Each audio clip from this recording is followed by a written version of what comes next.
Hello everyone, this is Umar back with another video. In today's video, I will be sharing what KPIs I use for my niche websites and my link building clients at GrowthWinner. This helps me make data-driven decisions and do the work that actually moves the needle. I will divide it into 5 main sections: content, backlinks, user behavior, technical SEO, and business in general.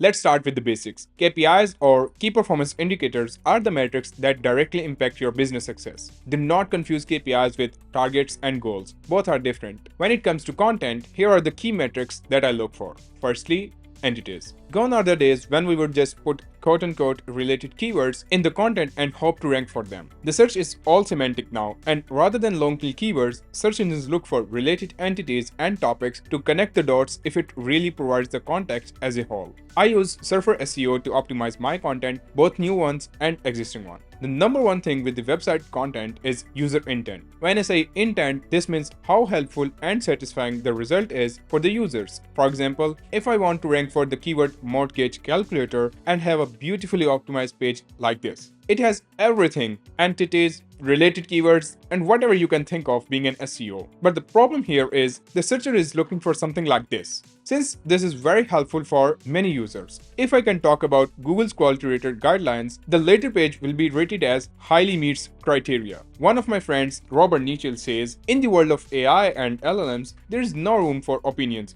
Go for data. It's fairly easy nowadays to pump out generic pieces of content using tools like ChatGPT. Google has a huge database of facts. Pretty huge, you can think of. If you are publishing content with wrong facts, this is gonna be pretty bad for the visitors, and search engines will not prefer your website as well. Next is the structure of content. It's a bit relevant to my previous point, which is user intent. Before you even start writing the content, figure out what should be the structure of it. Ask yourself questions like how you're gonna answer them in a very short time. Does the type of content need a one-line description before you jump right in? What should the design of the blog post be? And so on. You see, all these points are to decrease the efforts on users' end. If you are putting all the effort on their end, they are gonna bounce back and read your competitor's article. So just make sure the design and structure of the content really serves your audience. Lastly, word count. I have heard this from Corey and then edit it in my content SOP for writers. He says, write as long as necessary and as short as possible. Do not count the words. Honestly, this makes a lot of sense to me. The thing with LLMs and even upcoming SGE, you see they cut to the chase and directly answers the searcher's query without beating around the bush.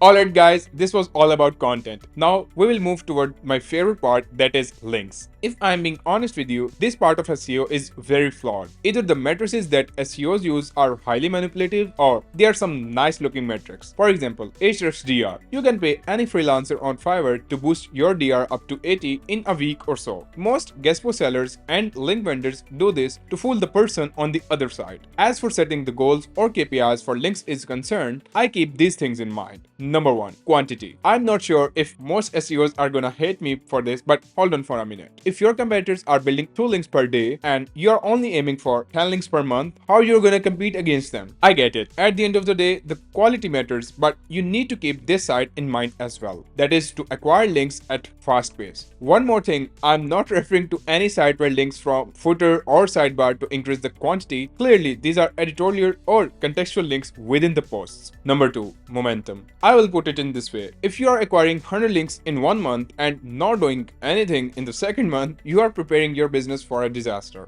This is a disaster, Sean. Since at times the bots around the web would analyze that your website was cited from really good sources a while ago, but it's not a thing anymore. Was that something viral? So, in this case, while I outperform my competitors on their link acquisition speed and quality, I want to make sure I'm keeping up my momentum. Number 3. Quality. When I'm looking to acquire a backlink from a website, I first check the keyword it ranks for. Those keywords tell me the relevancy website has with my business. And also, these are the same keywords that drive organic traffic to the concerned website. I intentionally didn't say organic traffic as number 1 metric earlier, since the numbers are very skewed for all the tools. I found similar rep to be near to the actual website traffic. But again, it changes a lot. For the keywords, you can find them using Ahrefs or even SEMrush. Also, I check for the recent dips or spikes in organic traffic and referring domains. If you see any unusual pattern, that is instant drop in referring domains, I would not consider that website per se. Next, I always check for the ratio of outbound domains to referring domains of the website. If outbound domains are way higher than referring domains, that's clearly a sign of a guest post farm. So the general rule here is to consider websites with higher referring domains as compared to their outbound links. Both can be found under Ahrefs reports. Lastly, I often would like to give the website a go and check it by opening in my browser. What do the recent posts look like? Are there any shady anchors linking directly to money pages, or even worse, linking to casino type websites? Also, are recent posts getting indexed or still looking at Google to consider them? Then I take a look at the website's categories. If this website is covering every niche under the sun, I will quickly ignore it and move forward. That wraps up this section. Now we will move towards finding what I would look for when it comes to user interaction. As I explained earlier in my content section, we do all the effort to reduce the work on user's side. Let it be the design or structure of your content. All of this is to improve user experience. When working on any website, my number one goal is to become the last click. No matter whether website is ranking number 1 or in 3rd position. Once someone clicks my website in SERPs, one must find the answer they were looking for. That's the essence of becoming the last click. This is the strongest ranking factor, that is where the searcher's journey ended. One tool that I highly recommend is Hotjar. It can help you visualize the user interaction elements like hover, clicks, scrolling, and especially to see where the visitor dropped or left your website.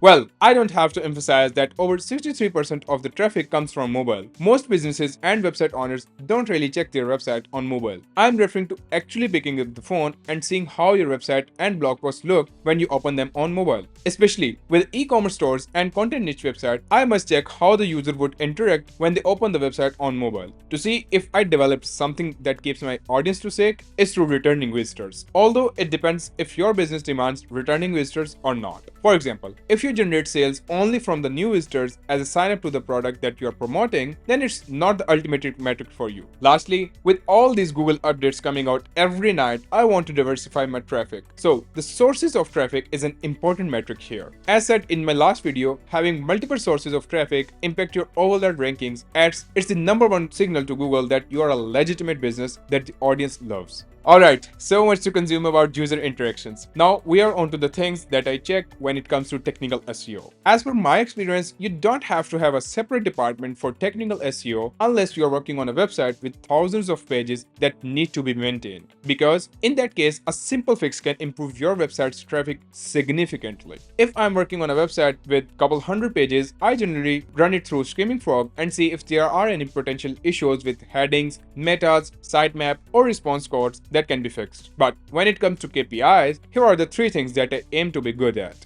Number 1. Internal links. Although there are a lot of strategies to internally link your pages when it comes to architecture of your website, but I try to keep as low as 2 to 3 links per post. What I like to think about is, will my reader click that link to know more about it, or am I just forcefully adding the link since I have to follow quote-unquote SEO rules? Hell no. Oh, hell no! Think of Wikipedia. They have no limits to add internal links, but every internal link they have has its meaning, and the reader often wants to read more about that particular topic. One thing that I clearly don't want to do on my website is to add internal links with read more here CTA. That means almost 80% of the links on my website are contextual. Okay, let's talk about sidebar links. I have recently experienced that the links in your sidebar or recent posts affect the rankings of the page. So if you add actually related posts, your audience will want to read those posts, as well as the search engines will rate them higher. That means better ranking of pages. Here is a great example from Abhi. Number 2. Schema. Schemas are one of the most underrated things as far as I spoke with SEOs. Mostly, if you have Rank Math or Yoast installed, they put some basic schema for your website. Let it be article or organization schema. The real game is with custom schemas for your pages. For example, I use same as schema, and I have a full video on why I use it. Link in description. As far as I experience with schema, it's an indirect ranking factor. Search engines can understand all types of schemas, but it shows rich snippets for a few of them. My priority is to implement those schemas that can help me in getting the rich snippets, such as event or review schema, depending on the type of website I'm working on. Well, why did I say it's an indirect ranking factor? Since when you have got rich snippet, it will increase your CTR, and if you have got really touched on user signal, you're gonna rank higher. Even if I'm 100% sure I ask my team to test the schema using structured data testing tool before putting it on the website. Number 3. Page speed. I have sold website speed optimization services to hundreds of businesses, and till now I work with my developers to get this done on my niche websites. In my video on picking the best host for your niche websites, I said it's not a ranking factor. Well, I mean it's not a direct ranking factor, it's a relative metric.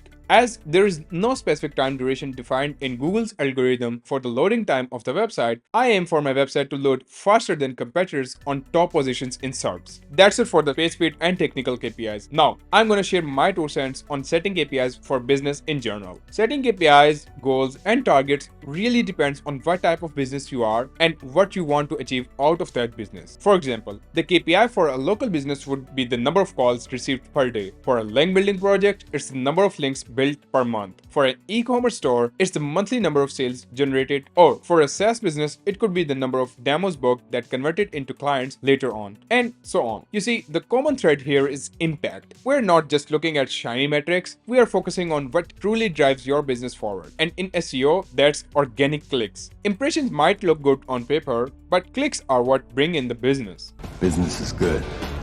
Now, when it comes to setting goals, one thing I learned from Mads is setting significantly higher goals. I will take example of links. If your team is building 2 links per day right now, why not set a goal and set KPI for 10 links per day? It's not about the budget always. You gotta develop the mindset of what it takes and how you're gonna do it. This approach fuels exponential growth and you end up achieving higher and beating up the competitors in your industry. Alright, I hope you enjoyed the video, and if you want me to create a video on setting KPIs for keyword research beyond search volume or conversion rate optimization, let me know in comments. Bye bye.